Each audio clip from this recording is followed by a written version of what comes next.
Broadcasting live from the IRSMedic studios, it's Parental Advisory. Now we're really live with Parental Advisory. Today we're talking about how is the legal profession failing the legal profession. And when you first mentioned this, I thought, could be interesting. And then I started doing some research and I found out it is very, very interesting. It's very interesting. We are going to give the F-bomb warning on this one. When you on replay, we'll hope to get those out. But this does get a little bit intense here, as it is something near and dear to my heart. And I am somebody who's been living this and been watching this and been watching clients get screwed over again and again and again, and looking at a legal profession that it's the regulation is just really, really infuriating, and it's exactly somewhat designed to get the wrong people out, the right people in, or the other way around. I'm a lawyer, so that's what we do. One thing that you said that really struck me when we started talking about this was the legal system is a caricature of what a legal system should be. That's perfect. That's right. That's absolutely perfect. And that is what people have an idea of. It should do more than it can do.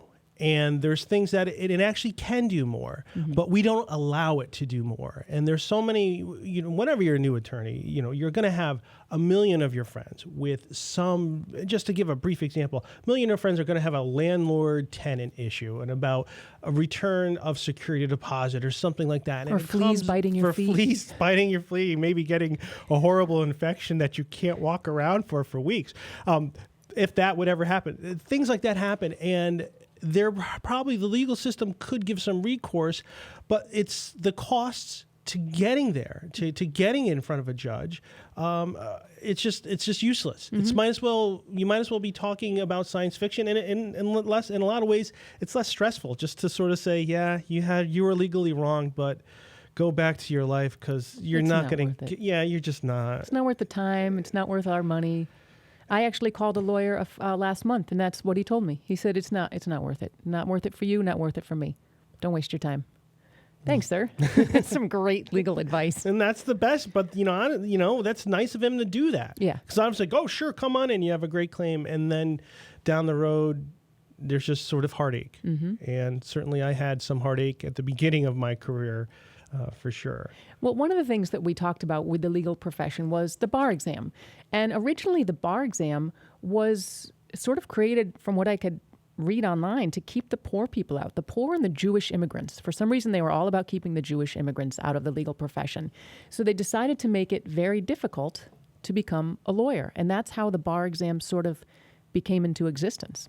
Well, you're right. The legal profession was just like anything else. You would clerk for somebody, learn the ins and outs. Hey, this is where you file the stuff. This is where you do this. You clerk for me a while. You've been my apprentice. Okay, you're ready to go do it yourself. But people didn't like that. They want to restrict. There's a philosophy that, well, if we restrict the supply, we can all make more money. And, creating that bar, it's a cartel. There's really no other way around it. It's a cartel. And you'll hear various interpretations of what merit is it based on. You're gonna limit your population on something. And the bar exam does a very horrible job of actually getting people, as somebody who's been an attorney and someone who's hired plenty of attorneys, it does a really horrible job of filtering out who should be practicing law and who shouldn't be. Yes, especially with the apprenticeship program, it taught people how to actually care about, your client is more important than passing a test. Right now, it's like everyone is so focused, they're spending, $150,000 on law school? You've got to pass that bar. If you don't pass that bar, you are f***ed. You just spent $150,000 to not be a lawyer. It's a bad place to be. It's really bad. And I just, and just being there, just being in Florida, taking the bar exam. After I took the Connecticut bar exam in 2002. Okay. I studied well for it, but I didn't study crazy. I did about 4 hours a day, and just a lot of intense work. No Adderall, nothing like that? No, nothing like that. Just all natural? Just sort of the pressure of failing was enough. Like, your life, you will be humiliated if you don't. That was enough to keep me going. So I took Connecticut, and I blew it out of the water. I mean, I was just totally dedicated. I was a man on a mission, and I blew it out of the water. I scored on the multiple choice part. I don't know how they scale it, but it's something like 155, which was really, really good. Then the state part did really well on. I took the Vermont part. I took Vermont the following February. I didn't have to take the multi-state again. I just took Vermont. Did well enough there on the Vermont part. So I was 2 for 2. Took 2 bars. And then with our practice, we do a lot of we do federal taxation only. And so we're figuring we're in this high cost center known as Connecticut. Not a lot of tremendous economic activity going on. And we're looking for a place maybe to expand our office. We have 25 people now. And so we're sort of bursting at the seams. And I'm at the point, well, what do we do here? Do we buy an office in Connecticut? Maybe we look to somewhere else where a little bit more business friendly. So it's like, well, Florida is a place. Florida's a place I know. I've been there. And Michelle Wynn, my partner, is from Winter Park. Okay. So we're thinking, oh yeah, Florida might make sense. Familiar. It's plenty of flights down there. It's easy to get to. The weather's a little bit better a lot of the times of the year. And so we were looking into it, but then Florida's very restrictive. Their bar exam, they want to keep people out because their concern is, well, this is what's going to happen. All these retired people from up in Connecticut and where not, they're going to come down to Florida and flood the market with attorneys, driving down the cost of legal services, I guess making legal services affordable for people. That's a bad thing, right? So they create a bar exam, and it's really, really a pain. They have you have to do the same multiple choice test that you do. Even though I took it years ago and scored so well, they're like, yeah, that's too old. That's way too long. That's way back in 2002. Totally different law. Even though the law is all made up law, it's all common law. There's no difference. And wait, you've been successfully practicing law for how long? 2002, I suppose. That doesn't count? No. Okay. Well, in some places it does. Oh, okay. But a lot of places like New York, I could wave in. They'll say, oh, you've been practicing for 10 years? You don't have any problems? Sure. And then our other choice for expansion would be Texas. They're also, hey, you know what? You get us a few recommendations. Come on in. No problem at all. We're, plenty of room here for everybody. And so that's, if we're going to move to a different state, that's probably the winner right now because Florida just took itself out of the running. Now, this is the thing, even though I just practice federal income tax law, okay, we looked at Florida has, well, if you're going to hold yourself as an attorney in Florida, we want you to be a Florida attorney for marketing purposes, or that you can't call yourself a Florida attorney if you're in Florida. It's like, yeah, but I'm not going to practice Florida law. We don't care. You need to take the Florida bar exam. It's like, yeah, but I'm not going to be doing wills and estates. I'm not going to be doing Florida Florida, any law of anything. Yeah. But their interpretation of it is that I needed to take the Florida bar exam to open up an office in Florida. That's an area of litigation, and I really not going to be the one to spend that hundreds of thousands of dollars to open an office to perhaps win. So I just went with the flow. And you know what? I'm figuring, hey, you know what? It's been some years. I studied. Hey, I went 2 for 2 on bar exams. I tend to do pretty good on these things. I tend to be focused. All right, you know what? I'm going to do it. I can take the bar exam. I'm going to pass it. So I did my studying for the Florida bar exam and spent a lot of time. Now this year they decided to be, because it wasn't hard enough. The bar exam wasn't hard enough. They added federal civil procedure to the bar exam. Wow, that's exciting stuff. Which, like 2% of all attorneys actually do it. I mean, attorneys don't go to federal court. Very few do. Most are in state court or no court at all. And if you were going to have a case that went to federal court, you would perhaps look for an attorney that specialized in something like that. That knows the judges and knows the ins and outs. This is where you go. Somebody with actual experience, because you're really not going to learn it in a bar exam. Oh, and by the way, all those federal rules of civil procedure, they all can be undone by some local standing rule. Oh, that's not the way we do it here. Oh, okay. You hear that all the time. Every time you show up in court, like, yeah. That's not the way we do it here. And that was one of my biggest surprises after when I took the bar exam the first time. I would, here's my motion. Here, I'm citing the practice book. Oh, here. They're looking at me like, what are you doing? Well, this is the practice book. I'm pointing to the practice book. Like, this is the motion I'm supposed to file. No. You got it all wrong, kid. No. So years of, learning how to do. You learn to do by watching. Even when there's stated rules, they're going to probably not always follow those rules. So back to where I was with the Florida. So I studied for the Florida bar exam. And I had to go to Tampa to take it, Tampa Convention Center. Do you have to pay to take it? Oh, yeah. I forgot about that part. Florida allows you to pay based on your years of experience as an attorney. Okay. Because I've been practicing law 12 to 15 years, I got the advantage of paying $3,000 to take the bar exam. Wow. If I was over 15 years, it would have been $3,500. Wait, so hold on. The more experience you have, the more expensive it is, not the opposite. Right. Okay. Because the idea is to keep people out. Okay. It's to keep people out. They don't want those Yankees coming in there and disrupting the legal market. If there's more attorneys, that means just people will be able to afford attorneys. Right. We don't want that. No, it's crazy talk. No. Okay, so you pay. Now you've got to fly there, stay in a hotel. Yep. All that other stuff. And I stayed there, and so it's in the Tampa Convention Center. The Vermont one. I'll start with the Vermont one. That was really a classroom at St. Michael's College. Ooh. It was really a classroom. There's 20 people there. Yeah. It was a little classroom. The Connecticut one was at the Omni Hotel, which would be if you're doing a wedding for like a really big wedding, like for 400 people. Okay. That's about the size. 400, 500 people.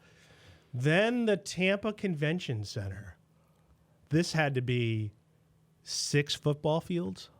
Wow. It was so crazy big. Huge ceilings. And then there's somebody in the beginning giving instructions, but there's so much echo in there you couldn't hear anything. You just heard someone, please have yourself like, all right, she's probably saying something important. Probably. And this time, you bring your laptop in too. Like back then, no one had laptops unless you had to, but mostly everybody brings their laptop in. So you have your laptop. And of course, I left my ID at the hotel. I had to run back to get that, of course. I'm like, yep. And just the sheer terror of the bar exam. I was looking around the room and I saw, a lot of kids who just graduated law school. And I thought actually it was going to be an older crowd down in Florida. Yeah. I thought it was going to be, more people with more gray hair like me. And I would say, no, it was mostly kids. And you could see there was very few older people. And we all had the same kind of look. We're like, God damn, I can't believe we have to do this. Yeah. This is so, oh God, this sucks. We're all like, yep. And for me, I had the least consequences of it, though. If I don't pass it, like, okay, well, I guess we'll open, I guess that's a sign from God. We're going to open in Texas or just not. That's fine. So I really don't have a lot. It's just my ego on the line. I like to pass things. I like to succeed. So it was just 2 days. So, I took the exam. So this is the difference I would notice from when I took it in 2002 in the multiple choice part. There were answers to each one. Each one's like, okay, here's the one trick. There's a trick. Everyone had just one. Every answer, there was one trick to it. And then maybe 20% of them, there was no tricks. There's just a right answer. What they've done, they've made the bar exam so much harder that everything has 2 hidden tricks into it. You have to know how far to read into the question. What implication are they going to make about each certain word? So even though I studied just as much, this thing, at the end of it, I was like, this was much, much harder. There's no question about it. It was much, much harder, much, much more infuriating. I was scratching my head. I'm like, I could see it could be this one or it could be this one. Each one would be right. What do you mean by this word right here? This would decide how I go. So that it just became more tricky. Right. It was just tricks.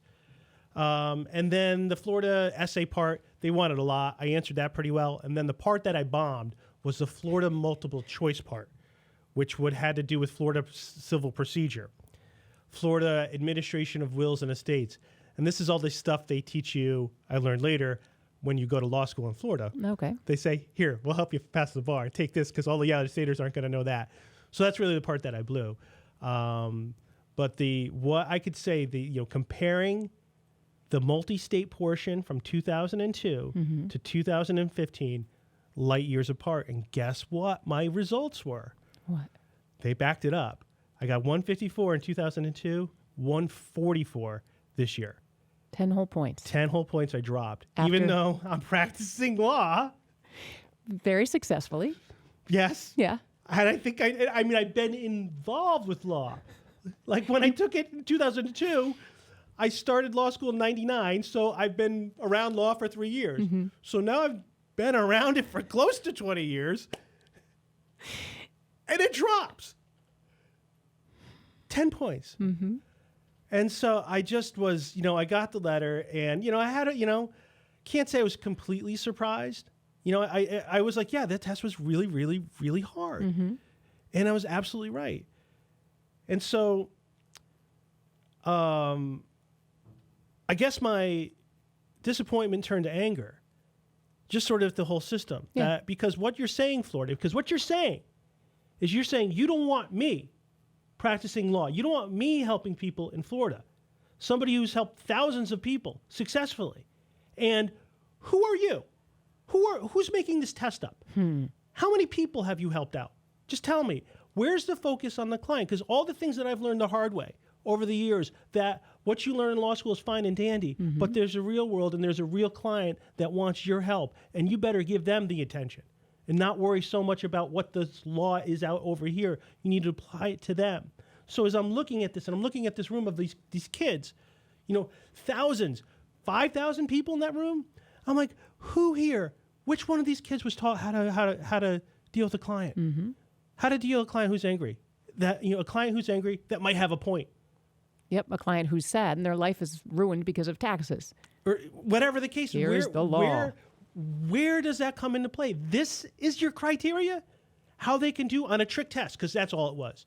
It was a trick test, just brutal.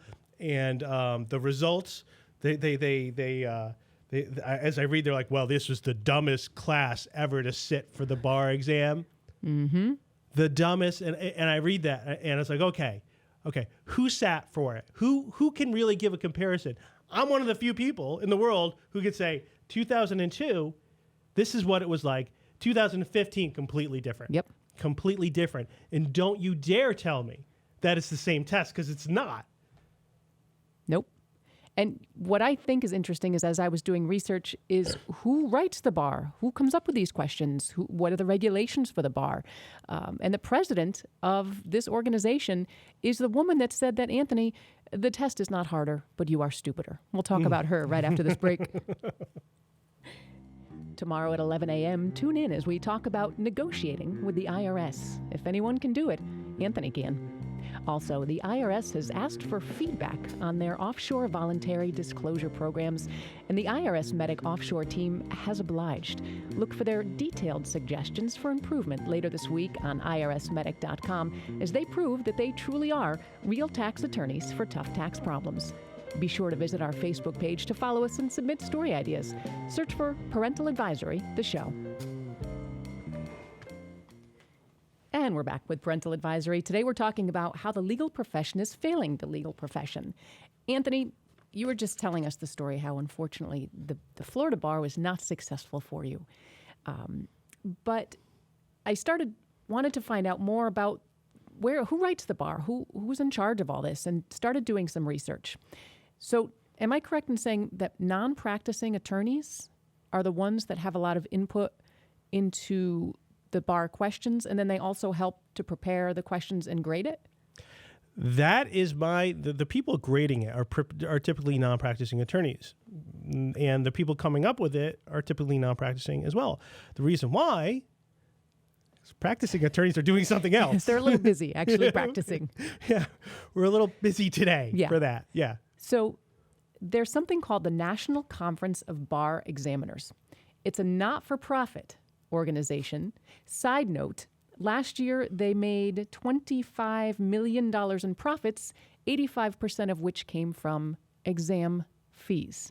So that's your not-for-profit organization. Well, what am I? They're profit. They just don't have shareholders. That's the difference. Mm-hmm. So they work with other institutions to, quote, develop, maintain, and apply reasonable and uniform standards of education and character for eligibility for admissions to the practice of law. They the authorities, they help provide standardized examinations of uniform high quality to nearly every jurisdiction of the United States. So they're helping every state come up with standards and practices for what the bar exam should be, what questions they should have. Started digging a little deeper and came across a quote that really caught my eye. The first thing I saw was, there was a group that sat in July 2014, and they did really, really terribly. 51,000 people took the test, and they had the poorest results in nearly a decade.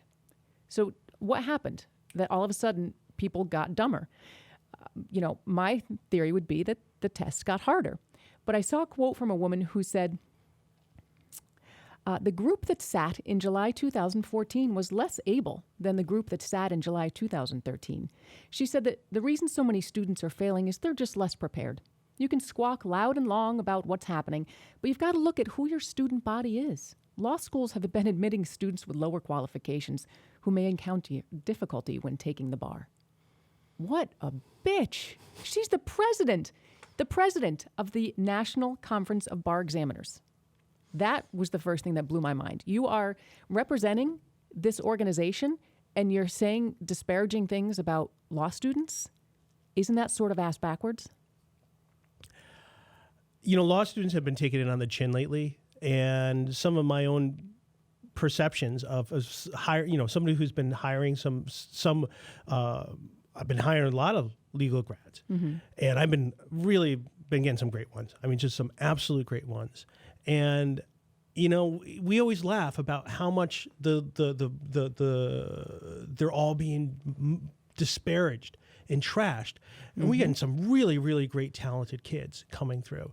And that for someone to want to go to law school, that's a good thing. Yeah. Because it takes so much ambition and drive that you don't understand it. To put yourself through this, that means you care. That means you give so much about this. Yes. And for someone to come in who has no concept what it's like to have it all on the line, it's absolutely infuriating. And any law school professor knows how engaged their students are too. Yes. And so this woman's name is Erica Mosier, president of the NCBE. And, a lot of people, when she made these comments, got fired up. A whole group of professors got together and said, I think there was 79 professors that said, listen, A, it's wrong you said that. B, can we find out how you score this? Can you give us some more information about how the scores? She wouldn't. She didn't respond to him. So then Nick Allen, who's the dean of the Brooklyn Law School, he sent a letter to her, like a public letter, saying she apologized to the grads, calling her comments offensive, and saying that the test and her views on people who took it were matters of national concern. So this guy, I don't know if it's that important, but he was fired up. So she gets the letter from him. She ignores him for a while. And then she responded in December saying she regretted offending people by characterizing the students as less able, but maintained they were relatively bad at taking the exam. So she unapologized and apologized. She didn't actually apologize. She said, I'm so sorry you're offended by my words, but you're still a bunch of losers. Okay. Now I'm fired up. So I'm trying to find information about Erica Mosier. I'm Googling her. You figure the only things I could find out were that she graduated law school in 1974. She started practicing in 75. Couldn't find out any of her case information. So if you're going to help states write the bar exam, wouldn't you hope that she perhaps had, a lot of cases under her belt? That would give her some creds, right? Yeah, I mean, you could look me up, and you'll find a whole bunch of cases. Yes. Even though I haven't done a lot of civil litigation, you can find a whole list of cases that I've been attorney of record on. Exactly. There's nothing on it. You could Google me and find out more than you could about her. And she's been president of this organization now for 20 years, which, don't you think at some point it's time to step down and get some fresh blood in? It seems to me there should be a regulation on how long you can be president of this organization. Don't you want relevant people that are constantly in the educational field which they're... I would say so. The legal profession has changed dramatically since the 90s. Yes. The 90s were something where there was always room for more attorneys. Because that was before my time, and the old timers, people 10, 20 years older than me, they would say, oh, you don't know what it's like, Anthony. They would just come in, the personal injury cases, they would just come in. I bought a Porsche. And that was, the 90s, things were like that. And then the internet revolution came where people, the attorneys switched from being the conduit of knowledge to, well, the knowledge is already out there on the internet. Now we're here to help people filter the knowledge. Well, I know you heard that, but that's not really a good idea because of this. And I know you heard this because of that. So that's really how the legal profession has completely changed in 20 years. Right. Totally different. Very, very different. So I keep digging. Now I really wanted to get this lady, figure out who she is, how can she get away with this? So I'm digging. And I saw a quote and I was like, that can't be true. Let me investigate that. So like I said, she graduated Wisconsin Law School in 1974. Do you know what's interesting about Wisconsin? Many things must be interesting about Wisconsin. Is that the cheese state? Well, I could say this, that jurisdictions vary on what you need to do in order to become a lawyer. Yes. In Vermont, for instance, Vermont is one of the places, and I think maybe it's California, Vermont, in one other state, you can be a clerk for an attorney for 4 years. Okay. So somebody could clerk for me for 4 years, assuming they have their undergrad degree. They can go then sit for the Vermont bar, be a Vermont attorney 100%. So that some states kind of, I think that makes a lot of sense. Vermont makes a lot of sense. I would have definitely loved to apprentice for somebody and learn so much and do law school as well. Yes. That would have made me such a better attorney at the start instead of these painful lessons at the beginning that they just don't teach kids. But so is there something unique about Wisconsin? There is something unique Really? about Wisconsin. So Wisconsin is the only state that doesn't require its local graduates to take the bar exam in order to practice law. Erica Mosier never took the bar. And she's there. She is the president of the National Bar Examining Committee, making disparaging comments about how dumb these students are, and she never took the test. Well, do you think maybe it's hidden somewhere? Her bar results are hidden somewhere? No, she didn't take it. I verified. She never took it. Well, I guess we could invite her in, and she might want to share her results with us. Hey, Erica, that's her name? What's her name? Erica Moser. Erica, I took, what did you do on the MBA? Okay. I got 154 in 2002, and I just got 144, sweetheart. Maybe you could call us in, email, Parental Advisory Show. Let us know. Because right now, you're looking like one of the biggest hypocrites of all time who should be out of a job forever. You should apologize and you should be done. What you are doing to the legal profession, what you're doing to all these kids who are busting our asses off is goddamn sinful. What is wrong with you, lady? Get out of here. There you go. That's how the legal profession is hurting the legal profession. And there's, I'm sure, many other examples of similar stories, but yet this I thought was the biggest. President of the NCBE, who's insulting people and never took the bar. I'd really love to get some feedback from her. She doesn't really respond to inquiries about this, and any responses she has, from what I can read, is, yeah, I said that. I stand by it. What she said as well was, I would anticipate the scores will drop again if I had to guess. I don't anticipate a rebound. Wow, you're really holding up the profession which you are representing. So her organization makes money when people have to repeat the bar exam. Yeah. So she has an incentive to see that people fail. She has no clue what it takes to pass a bar exam. She's never done it. She doesn't know what it's like. I think the only way for this message to get across is, you know what? When I was in that room in Florida, there was 5,000 of us, and I know we all didn't pass. And maybe even if you did pass, I know some of you I've talked to, you probably did pass. I know a lot of law school professors out there. You know what I think would really be helpful is if we share this story a little bit.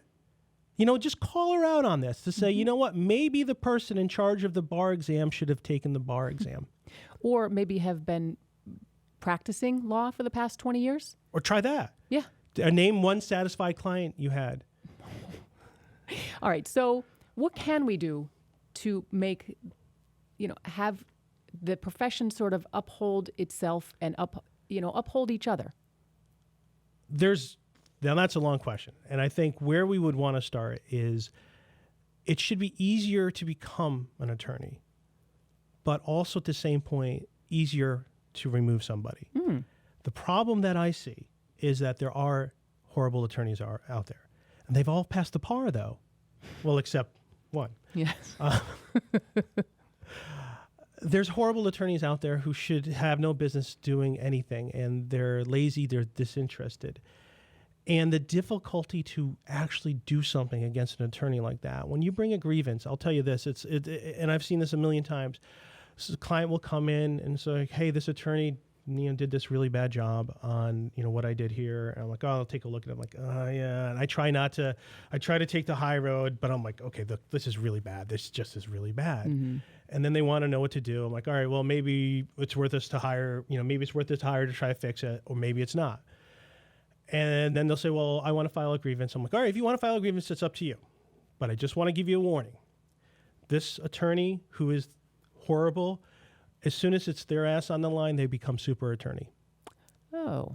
And then the bar committees huddle around the attorneys. And how difficult is it to file a grievance? Is it a pain in the butt for the consumer? Or? No, it's super easy to file a grievance. It goes to, and depending on the state, mm-hmm. And there's certain things you can't, if you mess with clients' funds, you're gone. That's pretty much gone.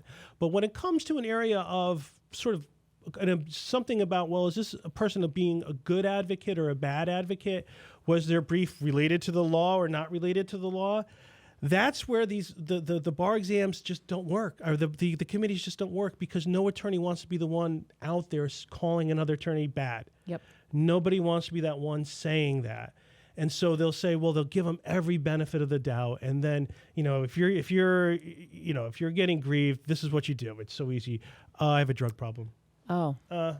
Blame the drugs. I'm going to go to rehab. Then they'll all, okay, well, you go to rehab, you go do this, and everything will be okay. And meanwhile, the client's like, what? What is that? So what? Yeah. What does their rehab have to do with what they did? That had nothing to do with me. Mm-hmm. And they're the ones left holding the bag. And then when you're trying to file a legal malpractice claim, good luck with that, because no attorney wants to do legal malpractice, because, again, now this attorney who's horrible and you have the goods becomes super attorney.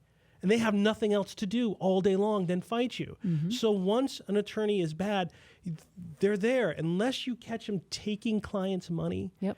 something, breaking some sort of law, they could be as bad as ever, and they will not be punished. But they did pass that multiple choice test that our friend Erica here yep. helps create. Yep.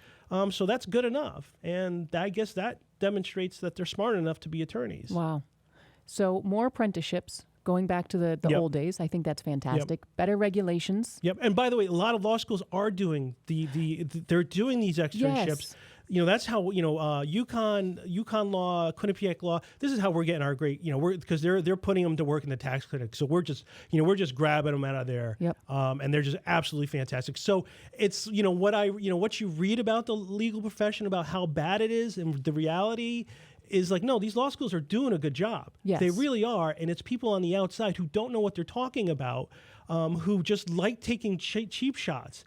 And then that's what it is. It's a cheap shot at a kid who's trying everything to become a success, mm-hmm. and have someone just, nope, you're not smart enough. Yep. And no, that's not it at all. Nope. And the pressure to pass this exam is a whole nother show yep. about the drugs kids, some law students yep. are taking to stay awake and study.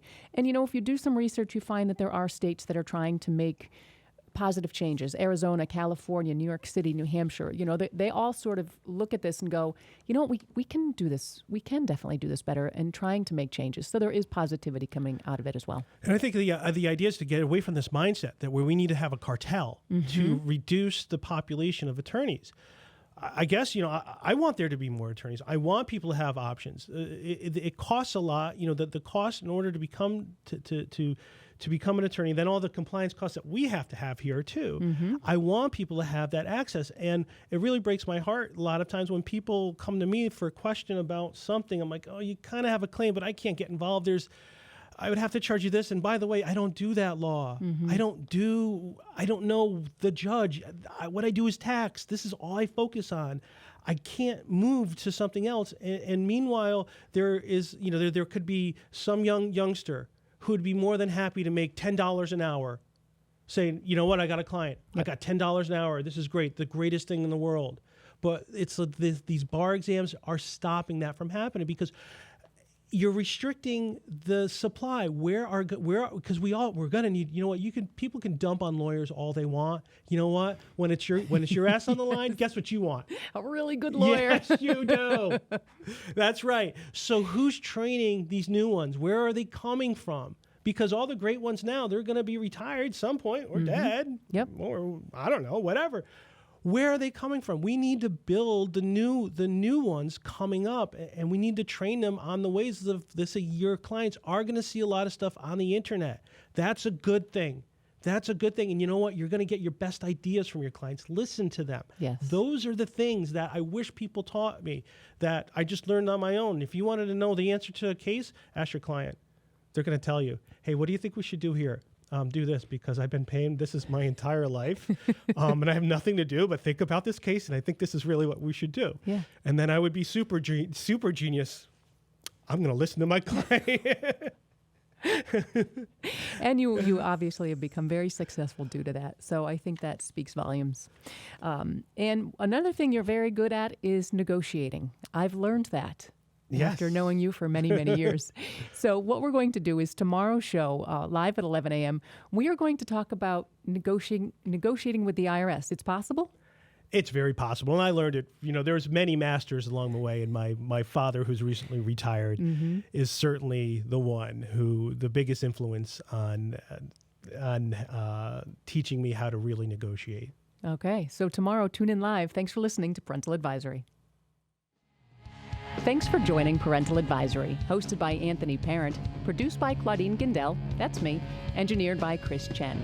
For more podcasts, visit our website at parentaladvisoryshow.com and like us on Facebook to submit story ideas. We'd like to thank our sponsors, IRSMedic.com, the law offices of Parent, and Wynn, LLP, real tax attorneys for tough tax problems.